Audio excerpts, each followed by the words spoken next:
Welcome back to another lecture. In today's lecture, we are going to look at the Kelvin's double bridge.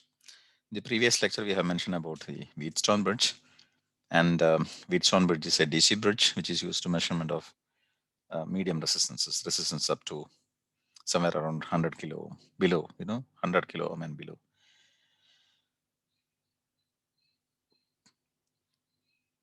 So in this particular method, we are going to look at the Kelvin's double bridge, which is nothing but a modified Wheatstone bridge. So one of the major limitations of the Wheatstone bridge cannot be used for low resistance measurement because of the errors due to contact and lead resistances. Such a problem that can be overcome by uh, modified versions of the Wheatstone bridge, and the resulting bridge is called Kelvin's double bridge. Before we get into the details of the Kelvin's double bridge, let us look at a review of the Wheatstone bridge. So in the Wheatstone bridge, if you in order to calculate the final the expression for the unknown value of x. So we can in the diagram of the Wheatstone bridge, we can see that P and Q are the two resistors, standard known resistors, fixed resistors, and S is a variable resistor, standard variable resistor, and X is the unknown resistance, right? E is the source which are applied, and D is the detector here. Now the unknown value resistor X can be easily calculated by equating the product of the resistance in the opposite amps. This is one of the shortcut here. So if you cross multiply, if you cross multiply these two, then we will get x multiplied by q. That will be equal to, if we cross multiply along this side, we will get p times s. So by doing so, we can calculate the value of x, that is equal to p by q into s. P by q multiplied by s. Okay, so this is the shortcut method of finding the expression for the unknown value of the resistance using the Wheatstone bridge. Now let us try to modify this particular Wheatstone bridge such that it can be used for measurement of low resistance. Okay, low resistance means the resistance like 1 ohm and even below 1 ohms. So the major change we are going to make, we are going to introduce an additional branch and additional bridge. That's why it's called a double bridge here. Okay, so let's try to look at the diagram. So it basically consisting of the following.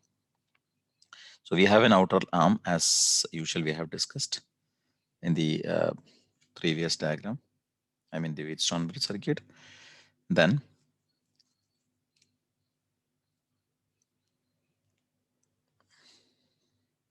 so this forms the bridge actually. Okay, this forms the bridge that we have discussed before. So in this case we have A, we have A, B, and C, D here. So this point is supposed to be D here. Okay, so what we require is basically this is the unknown resistor, and this is the variable resistor S, and this is the capital Q, and this is the capital P and capital Q. These are the four resistors here. So now the major issue is what the connection. So for example, if you're going to connect X, definitely this connecting wires has got some resistance here. So if you try to use the Wheatstone bridge to measure the low resistance, then the resistance of the connecting wires and lead wires, that will add some errors, or that will introduce some kind of errors actually. So in order to avoid this particular issue, what we can do, we can introduce two additional what you call branches here. An additional branch here. That branch is consisting of two resistors again here, and this point, and between these 2 points, that means B and let's say this point D, we are connecting the detector here. So this is the modified connection, and this will be powered by a source, DC source, with a switch to control the uh, circuit. All right, so this is the basic diagram here, and these two internal branch resistors are assumed to be small p, small r, and the wire segment, the resistance of the wire segment, so the connection, uh, the lead connector, let us assume to be small r. So this is the basic diagram of a Kelvin's double bridge here. Why it is called double bridge? Because it has got two bridge. There's an external bridge and there's an internal bridge. So if you look at here, this is the existing bridge actually with Wheatstone, and we have another part here which is the internal bridge here. So this is the basic idea. So we have got two bridge here. So P, Q, X, S will form the original bridge. Small p, small q, and small r will make another bridge actually. Okay. Now D, the detector is connected between the nodes B and D. All right. So this is the basic difference. And again, what we are trying to do is we are trying to change the value of the variable resistor S, and by changing the variable resistor S, we will be able to find out the balanced condition. And by using some other relations which I'm going to derive now, we can we'll be able to find out the unknown resistance value X here. Okay. So X is the unknown value.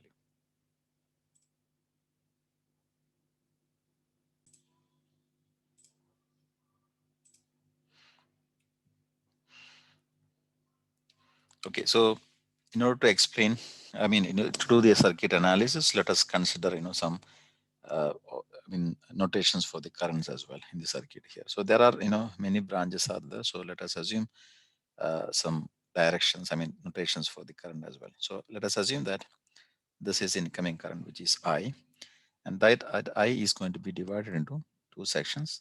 One, the current in this particular branch, let us assume to be I1, and the current in this branch supposed to be I2. Okay, so once this current is reached at this junction, it is further divided into two amount of currents. Okay, one current is going like this. Let us assume that this is I3, and there is some amount of current which is flowing through this particular path. That current is, let us say, I4, and as you know that the balance condition, there is no current here. So in this branch the current is 0. So since the current is 0 in this particular branch, the same amount of I3 is also flowing through this circuit. This particular resistor. So this is also going to be I3.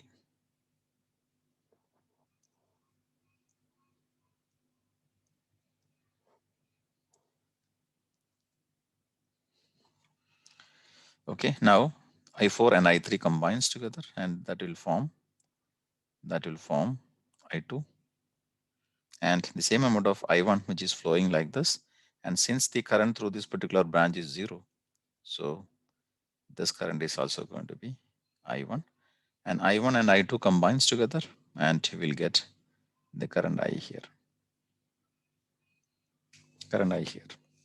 So by using the basic KCL equation, Kirchhoff's current law, you will be able to find out the current at any junctions here. For example, if you're interested, the current at this junction, there is a one incoming current I, and there are two outgoing currents I1 and I2.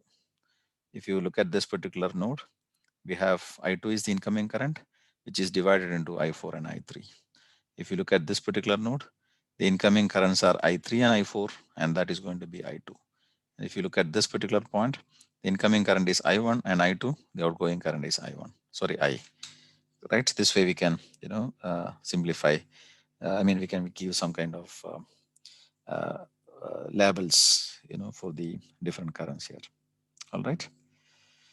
Yes. Now, before we go ahead, with the further analysis, one important theorem that you should understand. This is a basic theorem, and that theorem will help us to solve the problem in a easier way. So this particular law is called the current division rule. Current division rule. So let me explain what you mean by the current division rule. Suppose if we have a current, incoming current, if it is going to be divided among two parallel path here. Assume that we have a parallel path which is consisting of a resistor R1 and another parallel path consisting of resistor R2. It can be a series of resistors, but in this case, I'm just, to make it simple, assuming that R1 and R2. Let us assume that the incoming current is I and the branch current I1 and I2 are through R1 and R2 respectively. So if you know I1, I mean the incoming current, and if also knows the values of R1 and R2, we'll be able to find out the branch currents using a particular equation. That equation is called the current division rule. According to this equation, I1 is calculated by the equation incoming current multiplied by the current I1 is passing through R1. So in this case, we should consider the R2 here. Now, this is a rule you have to always remember. R2 divided by R1 plus R2. The same manner, if you are interested in I2, I2 is the current through R2. Therefore, it is calculated by the equation incoming current multiplied by the other resistance, which we are not interested, divided by R1 plus R2. So which is I into R1 divided by R1 plus R2. This particular rule we have to apply, and with this rule, it is very easy to simplify the what you call Kelvin's double bridge.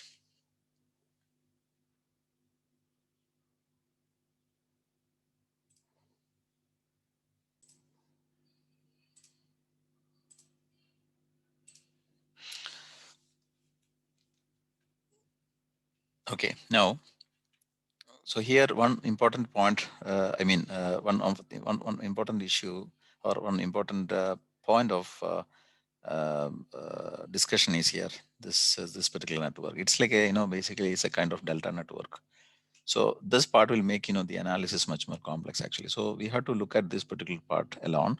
So if you look at that, you'll be this particular circuit that can be redraw like this. So we have a particular branch, and there are I mean, it's like a delta network where you will find two resistors like this. We have P, we have Q, and we have R. This end, there is a current of I which is flowing through here, which is I3. The same amount of current is also flowing I3 here, and the same amount of current I3, because the current which takes to the branch, actually, the connector D is supposed to be 0. So as a result, the same amount of current is passing, in this particular circuit. And the same manner, we'll also find another amount of current here, which is supposed to be I4 here. And the incoming current, in this case, the incoming current is supposed to be I2. Okay, so we have I2 here. So this is what the part I'm talking about. This particular session. This particular session is something critical, because that particular part make the circuit analysis little bit complicated. So this is the part which we have to highlight here.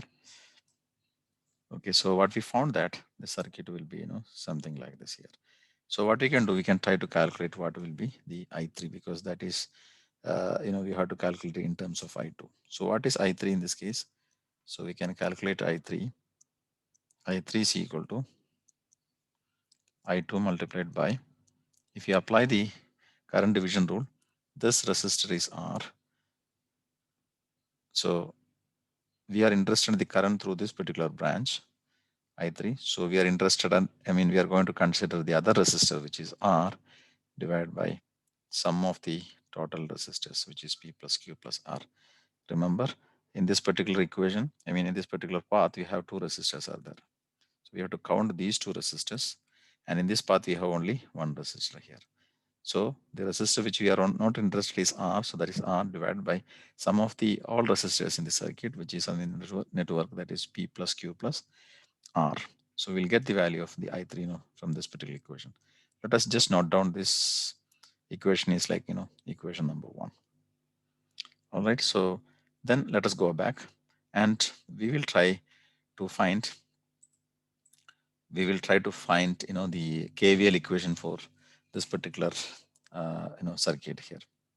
For the Kelvin circuit here. Okay, so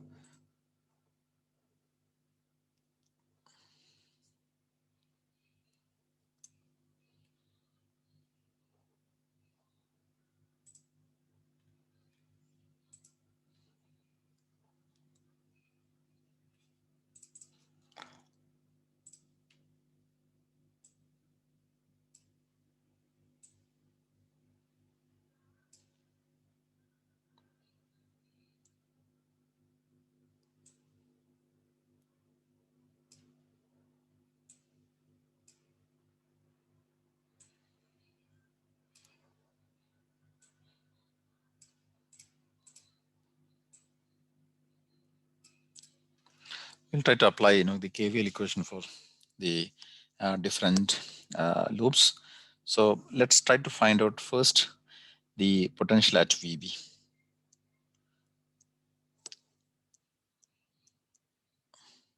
We'll try to find out the potential at VB.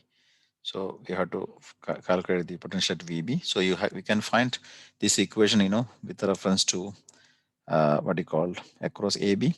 Also, we can also we try to find out the voltage across BC as well. So let us try to find out what is the voltage across AB, VAB, that can be calculated as I1 is a current which is flowing through this particular path. So that I1 multiplied by P. I1 multiplied by P will give you VAB, right? And we know that the voltage across this particular branch, that is equal to the voltage across this branch as well.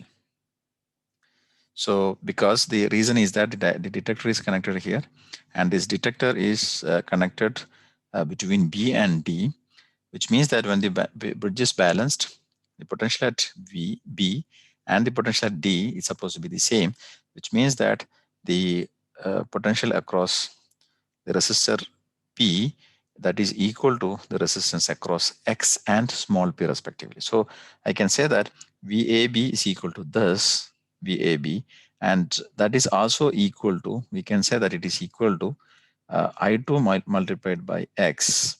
I2 multiplied by X for this particular resistor, and plus I3 times P, small p. Be careful, we have the capital P and we have the small p. So this is the two path we are finding it here. One path is we are getting in terms of VAB, that VAB is equal to I1P, that is also equal to I2X into I3P. All right. So the next part we are looking at, this way actually. We'll try to find out what is the potential at this particular branch. So which means again, this is supposed to be VBC. So VBC is equal to, here also the current is supposed to be I1, which is flowing through Q because this is the only resistor. And this potential must be equal to the potential across these two resistors, which is S and small q. So that is equal to, the amount of current is flowing is called I3. I3 multiplied by Q, plus we have a current of I2. In this particular branch, we have a current of I2, and we have a current I2. So that I2 multiplied by S. So these are the basic, forms of the equation we are getting here. So I1P is equal to I2X into I3P.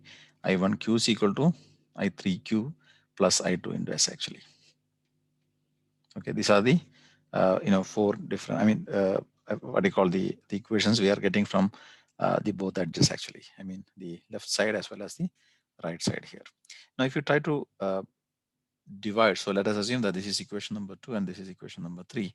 If you try to divide this, then we will find an equation. P by Q is equal to I2 get cancelled. We will get this equation. Sorry, I2X plus I3P divided by I2S plus I3Q. This is the equation we are getting now. Okay, and one more important point is that already as we've discussed before, we have an expression already for I3 here, correct? We have an expression for I3. That I3 equation we can substitute in this particular form because we have I3 terms are coming in, in two different, numerator as well as denominator here.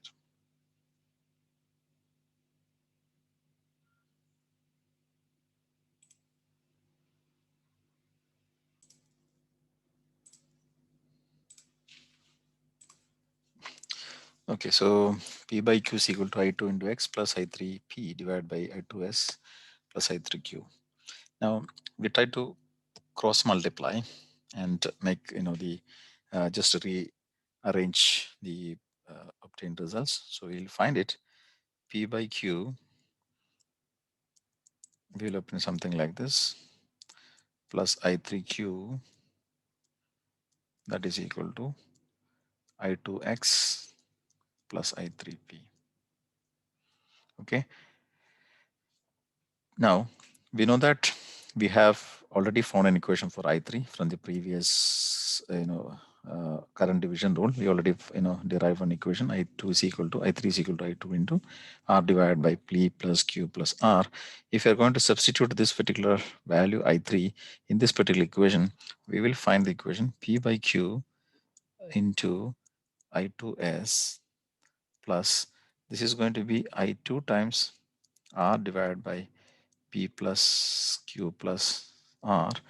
That is going to be one part, that is equal to I2X, the second part I2X plus I3. Again, if you substitute the same value, I2 into R divided by P plus Q plus R, that will be the RHS side actually. So we have a new equation. We found it actually. So is what you can see in this particular case, that in both numerators, so the LHS side and RHS side, I2 is a common factor. So we can get rid of this I2 term. Then our equation is going to be P by Q into S plus P by Q into R divided by P plus Q plus R. So in the previous case, actually, we made one small, one term is missing here, P by Q into I2S, which is okay. Then I3, which is whole this equation is like I3, and that is supposed to be multiplied by Q as well. So we have a term called Q here. All right. The same manner, this side we are multiplying by I3 the whole term, that is supposed to have a small p as well. Okay. So if you are incorporating that one here, so this is going to be RQ. This is going to be our LHS side, and the RHS side will be RP divided by X plus RP divided by P plus Q plus R. P plus Q plus R. Okay. Now we will just try to rearrange, because the unknown factor is X actually. So if you want to calculate X, so we will rearrange the equation in this particular fashion. That is going to be P by Q into RQ divided by P plus Q plus R. That is going to be minus RP divided by P plus Q plus R here. Now, if you look at these two terms, the denominator is going to be the same. So if I'm going to take that denominator as common, so P plus Q plus R, this equation can be written as P by Q into RQ minus RP plus, here we have P by Q into S, that is equal to X here. So what again, what you can do in this particular case here, we want to take the P by, we just to try to rearrange the equation again. So we can rewrite the equations like this: P by Q into S plus, if you look at this part, we have P by Q, so I'm going to take that part as common. This is P by Q, and here we have RQ, which means P is missing. Here we have RP, which means we have Q is missing. So we are going to introduce a term here, minus small p by Q into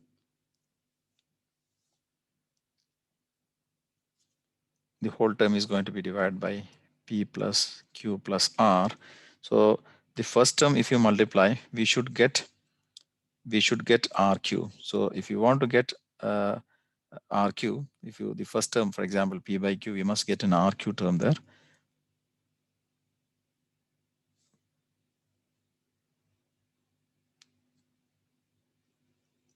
So we are just introducing that RQ term here. So P by Q, RQ divided by P plus Q plus R. This is going to be the first term. Minus, if you look at this term, this is going to be PR. PR or RP minus RP divided by P plus Q plus R. So this is the final equation. We are going to get it here.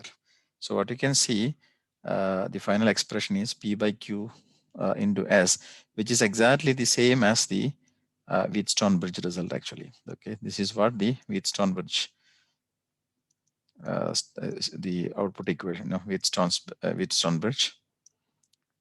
This is what the Wheatstone bridge equation, I mean the output expression.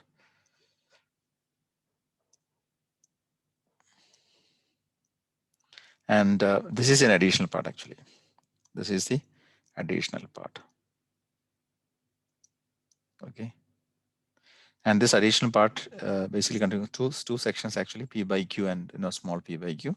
And this P by Q means the outer bridge, and this is the inner bridge actually. So if you can make the ratio of outer bridge to inner bridge is equal, then what happened? The results is going to be the same as the Wheatstone bridge. So this is a basic derivation for the Kelvin's double bridge, and can be used for the measurement of small resistance, okay, or low resistance, okay, the resistance of 1 ohm and even less than 1 ohm, that can be easily measured by using the Kelvin's double bridge. So this is a bit lengthy derivation, so try to understand the basic logic. So what we have done in this case, we try to find out the voltage drop across P in two ways actually. One way is this, and other way is an internal matter, I mean internal path. That means we use the outer bridge and we use the inner bridge as well. So we are getting an equation from the outer bridge. We also got an equation from the inner bridge. The same manner, you try to find out the voltage across Q, that means the outer bridge, and we also try to find out an equation based on the small q. Then it's a matter of simplification, and finally we'll get an results like this: P by Q into S, which is exactly like the Wheatstone bridge equation. Then we have the inner part, I mean the additional part, which is capital P by Q minus small p by Q into RQ divided by P plus Q plus R. Okay, hope you understood the derivation well. Thank you for watching this particular video.